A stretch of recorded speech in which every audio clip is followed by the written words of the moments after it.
எப்படி இருந்தாலும் நாங்கள் உங்ககிட்ட மன்னிப்பு கேட்டாகணும். எங்கள் கம்பெனிக்கும் இது ரொம்ப பெரிய பிரச்சனை தான். நாங்கள் ஆல்ரெடி இதை பற்றி பேசி முடிச்சிட்டோம். இது எல்லாத்துக்குமே காரணம் சந்தனாவோட கவனக்குறைவு தான். இனிமேல் எங்கள் கம்பெனி மூலமாக உங்கள் கூட நடக்கிற ப்ரோக்ராம் எதுலேயும் அவளோட தலையீடு கண்டிப்பாக இருக்காது. அது எல்லாத்தையும் இனி என்னோட பேரன் கார்த்திக் பார்த்துக்குவான் என்று அனுராதா அவசரமாக கூறினார். சந்தனா கண் கலங்கி தலைகுனிந்து நின்று இருந்தாள். அவள் எந்த தப்பும் செய்யவில்லை என்றாலும் எல்லோரும் சொல்லி சொல்லி தன் மீதுதான் தவறு என்று அவளே நம்ப ஆரம்பித்திருந்தாள். எல்லோரும் அவர்களையே பார்த்து கொண்டிருக்க ரித்திகா சந்தனாவிடம் சென்றாள். சந்தனா, நீங்கள் தேவையில்லாமல் ரொம்ப ஒரி பண்ணிக்காதீங்க, இதில் உங்களோட தப்பு எதுவும் இல்லை என்று அவள் சொல்ல மற்றவர்கள் திகைப்புடன் பார்த்தார்கள். அவர்களில் சிலருக்கு இவ்வளவு நேரம் ஹரிஷ் பேசி கொண்டிருந்தது நினைவுக்கு வந்தது. ரித்திகா, என்ன சொல்கிறீங்க நீங்கள்? சந்தனா தவிப்புடன் அவளை கேட்டாள். ஆமாம் சந்தனா, நான் சொல்கிறது உண்மைதான். ரித்திகா அவளை சமாதானப்படுத்த, ரித்திகா நீ ஏன் இப்படி பேசுகிறேன்னு தெரிஞ்சுக்கலாமா? என்ன நடந்துச்சுன்னு கொஞ்சம் கிளியராக சொல்ல முடியுமா? அனுராதா வேகமாக கேட்க, ஒரு நிமிஷம் மேடம் என்ற ரித்திகா, நீங்கள் இப்போ உள்ளே வரலாம் என்று வாசலை பார்த்து சத்தமாக சொன்னாள். உடனே அந்த 4 சவுண்ட் இன்ஜினியர்களும் உள்ளே வந்து கை கட்டி நிற்க அங்கிருந்த எல்லோரும் என்ன நடக்கிறது என்று புரியாமல் குழப்பத்துடன் ஒருவரை ஒருவர் பார்த்து கொண்டனர். ஹரிஷ் திடீரென அந்த இடத்திற்கு வந்ததே அவர்களுக்கு ஆச்சரியமாக இருக்க, இப்போது ரித்திகாவும் வந்தது அதைவிட ஷாக்கிங்காக இருந்தது. அதோடு 2 பேரும் சொல்லி வைத்தது போல சந்தனாவிற்கு ஆதரவாக பேசினார்கள். ஹரிஷோ தான் ஏற்பாடு செய்தபடி எல்லாம் கரெக்டாக நடப்பதை பார்த்து உற்சாகத்துடன் சந்தனாவின் பக்கத்தில் ஒரு சேரை இழுத்து போட்டு உட்கார்ந்தான். கால் மேல் கால் போட்டவன் அங்கு நடப்பதை கை கட்டி வேடிக்கை பார்க்க ஆரம்பித்தான். அந்த 4 பேரையும் பார்த்த ரித்திகா, என்ன நடந்துச்சுன்னு எல்லாரும் முன்னாடியே சொல்லுங்க என்று கூற தயக்கத்துடன் நிமிர்ந்து பார்த்த அவர்கள் 4வரும் ஒரே நேரத்தில் கார்த்திக்கை கை காட்டினர். அவர் தான் இப்படி செய்ய சொல்லி எங்களுக்கு பணம் கொடுத்தாரு அவர்கள் சொல்ல மொத்த ஃபேமிலியும், என்ன நம்ம கார்த்திகா என்று இடி விழுந்தது போல அதிர்ச்சி அடைந்தார்கள். இப்படி ஒரு ட்விஸ்டை சத்தியமாக அவர்கள் எதிர்பார்க்கவில்லை.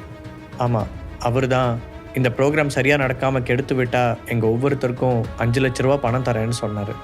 அதுக்காக மினிஸ்டருக்கு கொடுக்க போகிற மைக்ரோஃபோனையும் டேமேஜ் பண்ணிவிட சொல்லி அவர் தான் ஐடியா கொடுத்தாரு.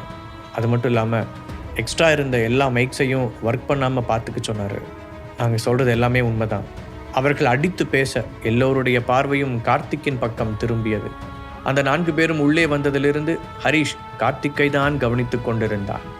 அவர்களை பார்த்ததும் அதிர்ச்சியில் உறைந்த அவன் தன்னை கண்ட்ரோல் செய்து கொள்ள முயற்சிப்பது வெளிப்படையாக தெரிந்தது. அதுவும் அவர்கள் 4 பேரும் கை காட்டியவுடன் மாட்டிக்கொண்ட ஷாக்கில் முதலில் அவனுக்கு பேச்சே வரவில்லை. பின் வேகமாக தன்னை சுதாரித்து கொண்டவன், அட பாவிகளா, நீங்களாம் யாருன்னு எனக்கு தெரியாதுரா, நான் உங்களை முன்ன பின்ன பார்த்தது கூட இல்லை, அப்புறம் ஏன் தேவையில்லாமல் என் மேலே பழி போடுறீங்க என்று ஆத்திரத்துடன் வெறித்தனமாக கத்தினான். அப்படியே ரித்திகாவிடம் திரும்பியவன், நான் யாருன்னு உனக்கு தெரியுமா? என் மேலே இப்படி ஒரு பொய்யான குற்றத்தை சுமத்தணும்னு நினச்சேன்னா நான் என்ன பண்ணுவேன்னு எனக்கே தெரியாது என அவளையும் மறைமுகமாக மிரட்டினான். ரித்திகா, இவங்க சொல்கிறது உண்மைன்னு நீங்கள் உறுதியாக நம்புறீங்களா? இது ரொம்ப சீரியஸான விஷயம். என் பேரை மேலே இப்படிலாம் பழி சொல்கிறத என்னால் பார்த்துட்டு சும்மா இருக்க முடியாது. இவ்வளவு நடந்தும் அனுராதா கார்த்திக்கை விட்டு கொடுக்காமல் பேசினார். இதே விஷயத்தை ஹரிஷ் சொல்லியிருந்தால் அவர் காது கொடுத்து கூட கேட்டு இருக்க மாட்டார். சொல்லப்போனால் பிளேட்டையே மாற்றி போட்டு இருப்பார். அதனால்தான் ஹரிஷ் புத்திசாலித்தனமாக ரித்திகாவை வைத்து இப்படி ஒரு கேமை பிளான் செய்தான்.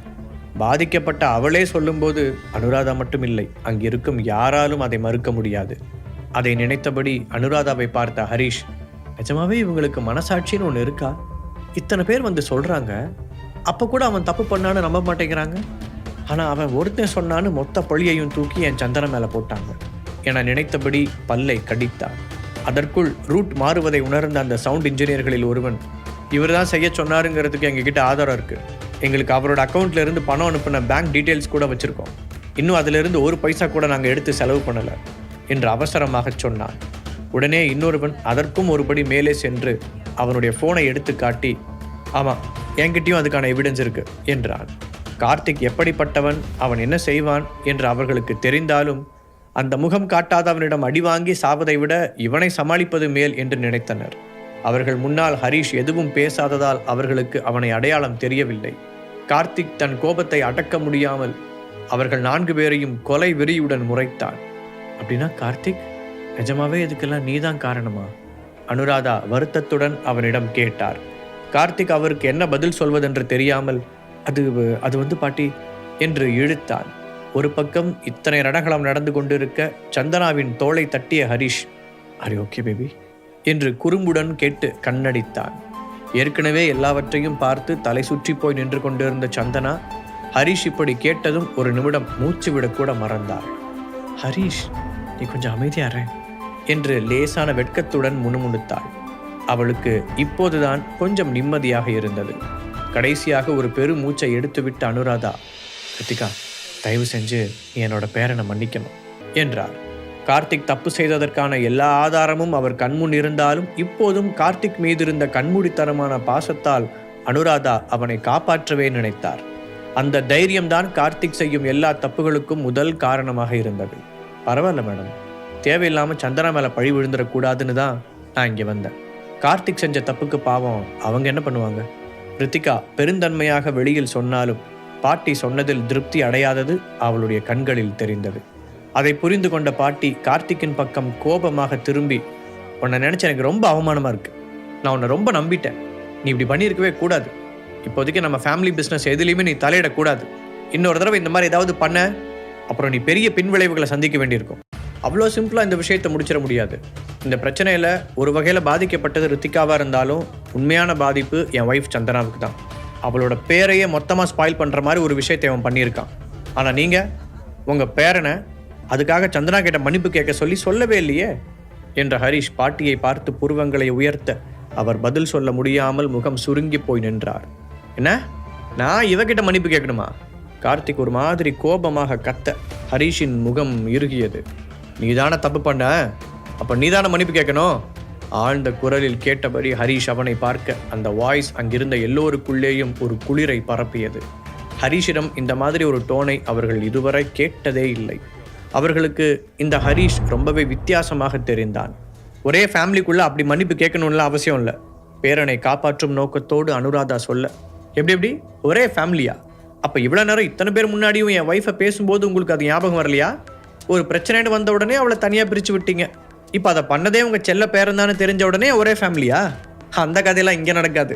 சந்தனா தப்பு செஞ்சதுனால மன்னிப்பு கேட்கணும்னு இவன் சொன்னால, அப்போ இவனும் மன்னிப்பு கேட்கணும். அதுவும் என் ஒய்ஃப் முன்னாடி முட்டி போட்டு. இல்லைன்னா இங்கே நடக்கிறதே வேறையா இருக்கும் ஹரிஷ் சொல்ல. "அப்படி என்னடா பண்ணிடுவ?" கார்த்திக் மறுபடியும் எகிரி கொண்டு வந்தான். "டேய் தம்பி கார்த்தி, நீ தப்பு பண்ணி கையும் களவுமா மாட்டியிருக்க. அந்த பயம் கொஞ்சம் கூட இல்லாமல் பேசிகிட்டு இருக்க. இங்கே பாரு, இப்போ மட்டும் நீ மன்னிப்பு கேட்கலனா இந்த பிரச்சனையை எங்கே வரைக்கும் கொண்டு போக முடியும்னு எனக்கு நல்லா தெரியும். உன் பாட்டியோட செல்வாக்கை வச்சு தப்பிச்சிடலான்னு கணக்கு போடாத. அதை விட பவர்ஃபுல்லான ஆளுங்களெல்லாம் எனக்கும் தெரியும்." ஹரிஷ் மிரட்டுவது போல சொல்ல பாட்டிக்கு தீபக் மற்றும் ஐரா போன்றவர்களின் ஞாபகம் வந்தது. கார்த்திக் மீண்டும் ஏதோ சொல்ல வர, "கார்த்திக்" என அதட்டலாக கூப்பிட்ட அனுராதா, "சந்தனா முன்னாடி மன்னிப்பு கேளு" என்றார். "பாட்டி நீங்களுமா? நீங்க என்ன சொன்னாலும் இவகிட்டலாம் என்னால் மன்னிப்பு கேட்க முடியாது" என கார்த்திக் முகத்தை திருப்பிக் கொள்ள, "அப்படியா? அப்ப சரி" என்று ஹரிஷ் பாக்கெட்டில் இருந்து போனை எடுப்பது போல செய்ய அதற்குள் பாட்டி கார்த்திக்கை ஓங்கி அறைந்திருந்தார். "ஒன்னால தான் இன்னைக்கு நம்ம கம்பெனிக்கே பெரிய கெட்ட பேரு. அப்ப கூட நான் உன்னை மன்னிச்சு பொறுமையா பேசிட்டு இருக்கேன். இப்போ இன்னும் பெரிய சிக்கல் இழுத்து விட நினைக்கிறியா? ஒழுங்கு மரியாதை அவகிட்ட மன்னிப்பு கேளு" என்று அவர் அடி குரலில் கத்த பாட்டியை அவ்வளவு கோபமாக பார்த்திருக்காத கார்த்திக் கன்னத்தை பிடித்தபடி சந்தனாவின் முன்னால் வந்தான். "முட்டி போட்டு" என்றபடி ஹரிஷ் தரையில் கண்ணை காட்ட, "பரவாயில்ல ஹரி, வேண்டாம்" என்று சந்தனா அவசரமாக மறுத்தாள். "நீ சும்மாரு பேபி, இவ்வளோ நேரம் செய்யாத தப்புக்கு உன்னை மாற்றி மாற்றி அவமானப்படுத்தினாங்கல்ல, அதோட உண்மையான டேஸ்ட் எப்படி இருக்கும்னு அவங்களும் கொஞ்சம் தெரிஞ்சுக்கிட்டோம்." ஹரிஷ் பிடிவாதமாக இருக்க வேறு வழியில்லாமல் கார்த்திக் பல்லை கடித்தபடி தரையில் முட்டி போட்டு, "சாரி சந்தனா, இது என்னோட தப்பு தான்" என்றான். சந்தனா எதுவும் பேசாமல் அவனை வெறுப்பாக முறைக்க, "சரி ஓகே, அப்போ நான் வந்த வேலை முடிஞ்சிருச்சு. என்ன நடந்தாலும் அவளுக்காக கேட்கறதுக்கு யாரும் இல்லைன்னு நினச்சிக்காதீங்க. அந்த வானமே இடிஞ்சு விழுந்தாலும் அவளுக்காக அதை தாங்கி பிடிக்க நான் ரெடியாக இருப்பேன். மைண்ட் இட்" என்ற ஹரிஷ் அங்கிருந்து வெளியே போவதற்காக திரும்பினான். பின் ஏதோ நினைத்தவன் போல நின்று கார்த்திக்கை பார்த்தவன், "இனிமேலாவது இந்த மாதிரி குறுக்கு வழியில் அடுத்தவனை கெடுக்கணும்னு பார்க்காம என் ஒய்ஃப் மாதிரி உழைச்சி முன்னேற வழியை பாரு. இது என்னோட ஃப்ரீ அட்வைஸ். வரட்டா?"